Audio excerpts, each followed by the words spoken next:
A most unlikely chain of events had led Rose here, sitting across the table from an expert appraiser on Antiques Roadshow. However brutal the truth was, she promised herself that she'd keep her composure. But when she learns more about the painting her grandma had given her, she can't help herself. All she can do is cry and cry. As she stared at the appraiser gobsmacked, the whole world seems to stand still. She swung wildly from one emotion to the next, and they all showed on her face. From disbelief to tears, they all played out as the appraiser quietly waited for her to recover, before giving her more information to process about her beloved heirloom. This was a day she'd never forget. Pennsylvania Farm Show Complex and Expo Center was hosting the popular Antiques Roadshow, and the well-known and televised series had drawn a crowd of over 50 hopefuls, with their knickknacks and bric-a-brac in tow. Everyone was eager to find out if their valuables were worth their weight in gold or if they'd just been hoarding junk. She waited patiently among the others to see the master appraiser.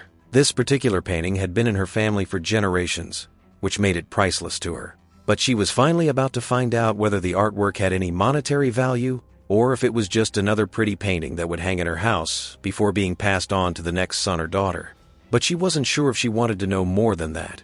The artwork had hung above her grandma's bed for as long as she could remember. She had loved it for its scenic, common quality and had always wanted to keep it safe and close to her.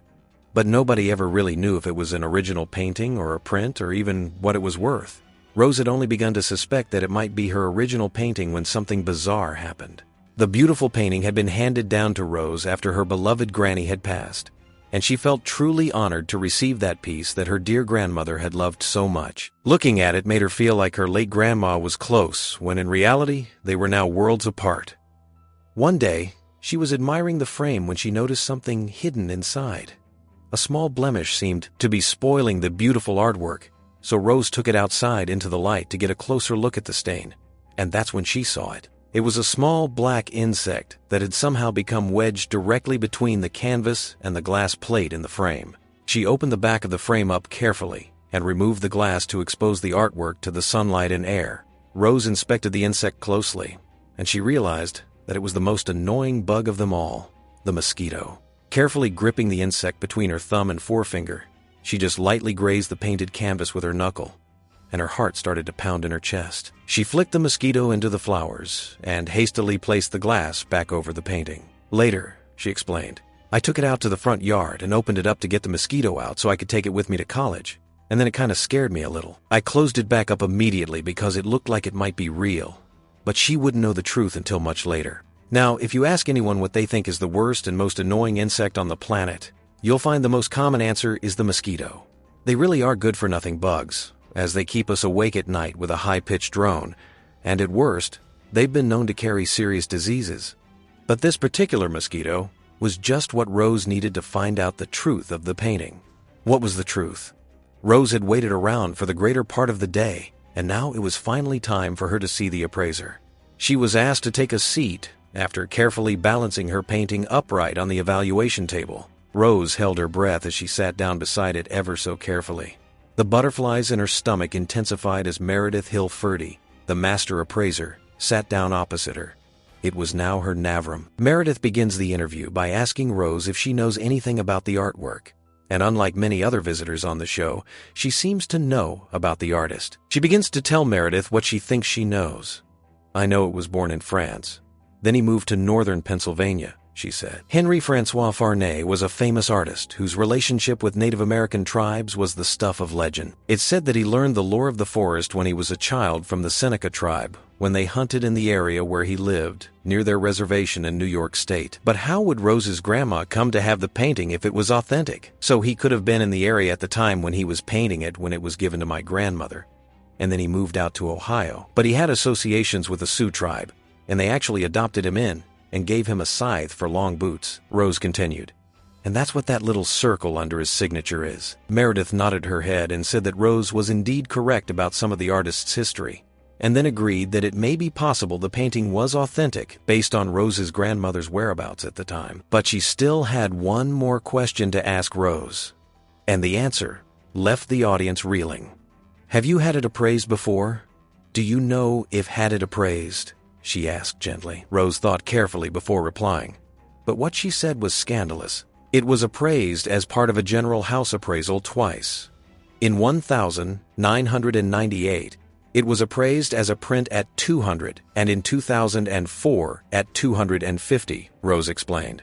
The disbelief in Meredith's eyes is briefly evident before she smiles and her tone changes as she tries to conceal what she already knows. Meredith looks at the painting and back at Rose, holding back her smile. Then, without changing her tone or missing a beat, she levels her professional appraisal of the beautiful family heirloom.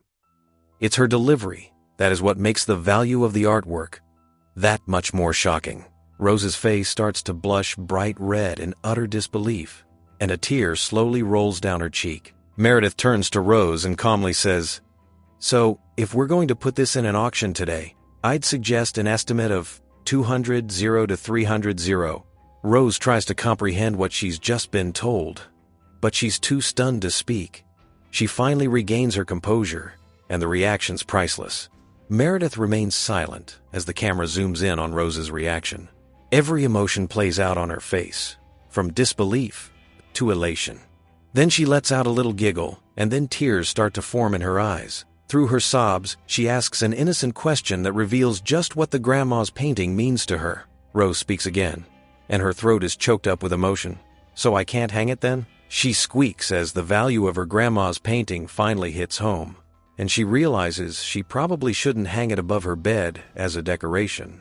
Meredith is startled by the young woman's display of emotion at first, but then she starts to fill her head on more fascinating details about the artwork. The mesmerizing artwork depicts a group of Sioux as they round the bend of a rocky mountain trail on horseback. It was created during the artist's most prolific time. Meredith explains 1890s, when we start to see some of his very best paintings. He represented the Native Americans in a very peaceful, tranquil way. You can see that in this painting, he didn't really ever bring conflict into his work as some of the other artists of that time did. Charles Russell and Remington kind of would show the conflict with the Indians, she continued. He really just wanted to show the Native Americans in their natural environment, without too many other things happening besides the landscape around them. Her dad, I'm guessing, would have given it to her after she spent the summer at a dude ranch when she was 19 and, like the 40s, Rose confirmed, still crying. And people all over the world can't get enough of the young woman's tearful reaction when she finds out that her grandma's cherished and sentimental painting is worth a fortune. What a horrible dilemma. Something so cherished, beautiful, and important to the memory of your family. A historical relic from an American master, but on the other hand, a massive pile of cash that could change your world. A new home or college, a relief from grinding debt, one woman commented. Such a heavy choice, and no wrong answer, but really no right one either. Over 4 million netizens watched Rose discover the true worth of her grandma's painting and treasured heirloom on YouTube, and they mostly have nice things to say, commenting on her depth of character and honesty. It was interesting that her first reaction was an expression of loss, despite the value she learned the painting as. She said, "So I can't put it up and shed tears." The insightful commenter continued, meaning the painting reminds her of her grandmother, and because of the high value of the object, she can't risk it being stolen. She must place it where it'll be safe from thieves, but away from her eyes. She can't see it every day and think of her dear grandma. Very sweet reaction, but not all the comments on the video were so positive. Some viewers expressed disappointment and outright anger that the first two evaluations of the heirloom had been so far off the mark. What kind of appraiser just assumes it's a print? Someone wrote, annoyed. Others insinuated that perhaps it had been a scam or slightly less nefarious, an honest mistake. Some said that perhaps it had been evaluated by a jack-of-all-trades appraiser while he conducted a broad house evaluation, but we'll never know the truth. Rose, on the other hand, was only worried about one thing when she learned the true value of the artwork. "Should I have left the mosquito in the back?" Rose asked in a stammer, anxious that she'd done the wrong thing by exposing the artwork to the elements. Meredith consoles her gently with a reply. "It's actually not a bad idea that you took the bug out," she said, and explained why. "Ultimately, we'd like for a conservator to do that, but the bug could have continued to decay and caused a stain. But no, it's good that the bug wasn't there anymore," she explained. The relief that watches over Rose is apparent on her face when she understands that she did the right thing when she trusted her instincts. So in the end, it was a good idea to remove the bug on the painting.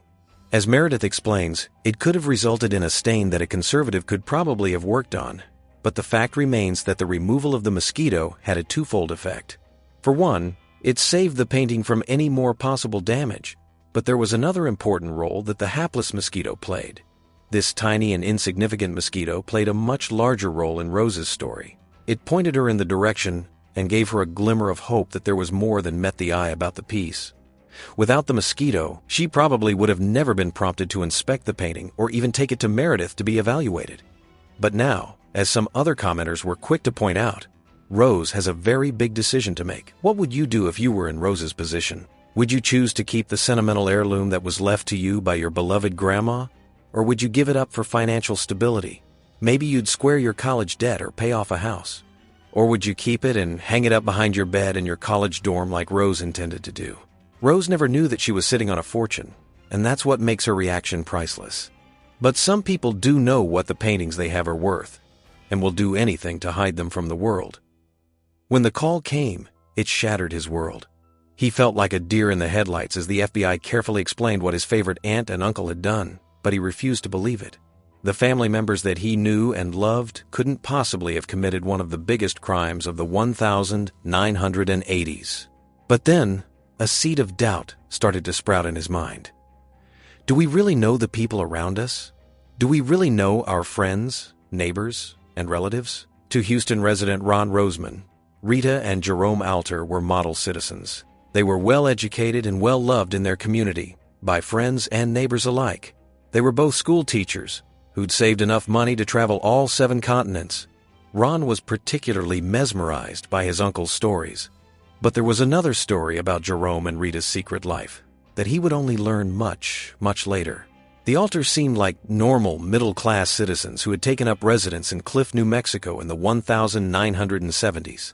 Jerry loved traveling, art, and adventure, while Rita seemed to be a shining example of kindness to all who met her. She worked as a speech pathologist and was more than supportive when Jerry decided to retire from his job as a music teacher at the young age of 48 to pursue the finer things in life. Although their neighbors knew the Alters, they said later that they tended to keep to themselves. What nobody ever suspected was the couple was hiding a momentous secret. When Jerry passed away of natural causes in 2011, Rita followed just 5 years later and left behind 2 children, Barbara and Joseph, who are now adults. If Ron Roseman hadn't been left as the executor of their esteem purely because he lived to the closest to Cliff, New Mexico, the Alters' crime may have never seen the light of day. Ron decided to put the Alters' Cliff home up for sale, and he invited a horde of dealers to come in to assess their possessions. Most of the items were snapped up in a frenzy and carted off in just a few days. African artifacts, pieces of furniture, and paintings were sold to the highest bidder, and for just $2-0, David Van Auker from Silver City claimed all the spoils. $2-0 wasn't nearly as much as Ron had hoped for, but he was glad to wind down with his late aunt and uncle's estate. Little did he know there was something priceless among the items that the antique dealer hauled into his car that day. Ron never suspected that this particular item had been under investigation for the last 33 years, and the case was about to be blown wide open. David Van Auker was filled with glee at the bargain he'd found when he began to sort and price the assets he'd purchased for a pittance. But as he inspected the items one by one, his eyes kept moving back to one particular item. He had a feeling that he just couldn't explain when he looked at it, but he'd only know what it was after he began to dig deeper into the mystery. Avid put the day's work in the back of his mind as he returned to his home in Pinos Altos that evening. The next day, however, one of his newly acquired pieces was quickly becoming the talk of the town. An artist with a sharp eye happened to walk into his antique dealership, Manzanita Ridge Antiques, and said the 5 words that prompted David to call the FBI, who then called Ron Roseman. "It's my favorite aunt and uncle," Ron recalled. I couldn't imagine. Scenarios running through my head, I felt like a deer in the headlights." At first, Ron refuses to believe what the FBI is accusing Jerry and Rita of. Then the reality of it all slowly sinks in. Could his beloved aunt and uncle have pulled off one of the most brazen heists in American history? It's the morning of November 29th, 1985. Alone security guards opening up the door of one of the largest and most popular museums in Tucson, Arizona to let a staff member pass. It's early, and the museum isn't officially open for the day yet, But that doesn't deter the unknown couple as they approach to start a conversation. The woman, who looks to be in her 60s, chats idly to the security guard about anything she can think of. They talk about art and the weather, while a man slips into the building unnoticed, where he heads straight to the 3rd floor. A few minutes pass, and the man suddenly reappears by the woman's side, and they make a hasty retreat into a rust-red 2-door sports car. The security guard's suspicious that the couple didn't stay to go inside the museum, so he goes to investigate with a sinking feeling in his stomach. As it was 1985, there were no security cameras in the museum to catch the man in the act. The security guard quickly realizes what has happened as he stares at the empty frame on the 3rd floor. The priceless painting Woman Ochre by renowned Dutch artist Willem de Kooning is missing. All that remains is a rectangular piece of canvas where the painting has been cut out of its frame with a blade. The police found no fingerprints, and the only clue was the guard's description of the mysterious couple and their getaway car, but they had no license plate number. Willem de Kooning was a prominent painter of abstracts in the mid-century Expressionist movement, and his paintings are exceptionally valuable. One painting has been sold for a staggering $137.5 million. The famous art heist of Woman Ochre had remained unsolved for 3 decades until an unassuming dealer realized just what it was that he had sitting in his Silver City antique store. David Van Ochre had thought nothing of the abstract painting that he'd acquired at the Alters estate until an artist had walked into his store and seen it, exclaiming, "That's a Willem de Kooning." But the chances of him stumbling upon such a momentous piece of history only started to dawn on him once he conducted some research. He read the article about the painting that was stolen from the Arizona Museum of Art, and his eyes grew wide in their sockets. David's astonishment quickly became fear as he realized just what he had in his possession. He had to hide it away from prying eyes. Ironically, the only door that locked in the store was the bathroom, so he locked the 40 by 30-inch painting there and locked it inside. We were afraid someone would bash it or flick paint off it. That's when we decided we'd pick it up and stick it somewhere safe, Van Ochre later explained. Then he called the Tucson Museum. "I had daydreams of getting that phone call of someone calling up, or someone mysteriously sending a package, and the painting being inside it," said Olivia Miller, curator for UAMA. "I don't think I honestly thought it would actually happen." But Olivia was naturally skeptical about David's find at first. Then David related a crucial detail that changed everything. The thing he said that really stood out, that made me, I was taking it seriously, but really made me stop, was, he said there are lines across it as if it's cracked, like it's been rolled up, Olivia Miller recounted. Okay, that's just a detail that nobody could just say that. That's when Chief Brian Seastone got a call. Chief Brian Seastone had investigated the theft of the de Kooning painting for over 30 years, and he always had a feeling in his heart that he would one day crack the case. "I just had this feeling," Seastone added. So 32 years later, I got to see the tears of joy and happiness as it really did come home. Soon afterward, the painting was examined carefully and the signature was found to be authentic. The painting was the real deal, and the most surprising detail, the elders had kept it hung behind their bedroom door away from prying eyes for over 3 decades. And new evidence points to the seemingly ordinary couple as the ones who had stolen the painting. My personal thought, and it may be totally wrong, but when I first saw where the painting was hanging in the house, it was for their private display. Buck Burns, co-owner of an antique shop, said not for anybody else. It was hung behind that door, and when that door was open, nobody could see it. But the most incriminating evidence had been under everyone's noses all along. Jerome Jerry Alter had written a book of short stories in 2011 titled The Cup and the Lip. One of the stories inside is a fictitious account of a woman and her daughter who steal a 120-carat jewel from a museum by distracting the guard, stealing the jewel, and fleeing in a getaway vehicle. When they arrive home, they hang the jewel in a secret panel in their home where it'll stay for their exclusive viewing pleasure. But Ron Roseman cannot or will not believe that his aunt and uncle were involved in the theft. "I just can't imagine that they would," he said. Sadly, that wasn't the aunt and uncle that I knew. Unfortunately for him, new incriminating evidence against Jerry and Rita Alter was found in 2018. That is certainly food for thought. In 2018, a photograph of Jerry and Rita was found. It was dated 1985 and was taken in Tucson on Thanksgiving, just a day before the de Kooning piece was stolen. But recently, there was another investigation in which the FBI found the smoking gun, as it were.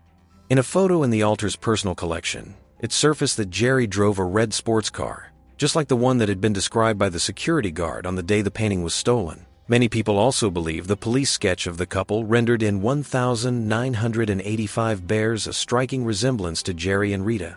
And if that's not enough evidence against them, nobody can explain how the two teachers, with their modest salaries, could afford to travel so extensively and own a 20-hectare property in Cliff, New Mexico.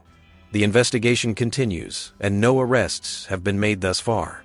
We'll never know if the couple really did pull off one of the greatest art thefts of the 20th century, but all the evidence certainly suggests they did and got away with it. The de Kooning painting Woman Ochre has been returned to the Arizona Museum, where hopefully it'll remain safe. It's been given an evaluation of over $160 million.